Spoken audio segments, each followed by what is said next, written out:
Hebrews chapter 9 verse 3, KJV. And after the second veil the tabernacle which is called the holiest of all. The second veil represents the final progression of the sanctuary and its sanctification. Beginning with the outer courtyard, surrounded by the staked curtains of separation, and the tabernacle as a whole. Moving past the brazen altar and the bronze laver, into the sanctuary. Past the lampstand, and the table of showbread, yet the penman of Hebrews does not mention the altar of incense. Possibly because the incense was placed just outside the Holy of Holies, and represented the sacrifice of praise from God's people unto him. Regardless, let us look at Exodus chapter 30 for its description. And thou shalt make an altar to burn incense upon, of shittim wood shalt thou make it.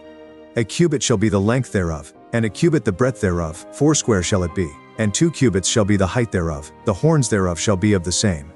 And thou shalt overlay it with pure gold, the top thereof, and the sides thereof round about, and the horns thereof, and thou shalt make unto it a crown of gold round about.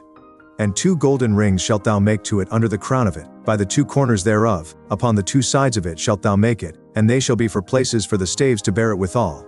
And thou shalt make the staves of shittim wood, and overlay them with gold, and thou shalt put it before the veil that is by the ark of the testimony, before the mercy seat that is over the testimony, where I will meet with thee.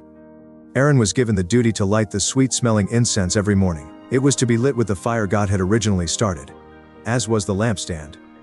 Once a year there would be a blood atonement placed upon the horns located on each of the 4 corners. 4 corners representing the 4 aspects of the compass.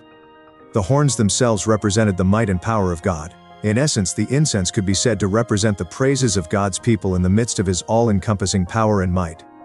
Even as it is written in Hebrews chapter 13 and verse 15, by him therefore let us offer the sacrifice of praise to God continually, that is the fruit of our lips giving thanks to his name.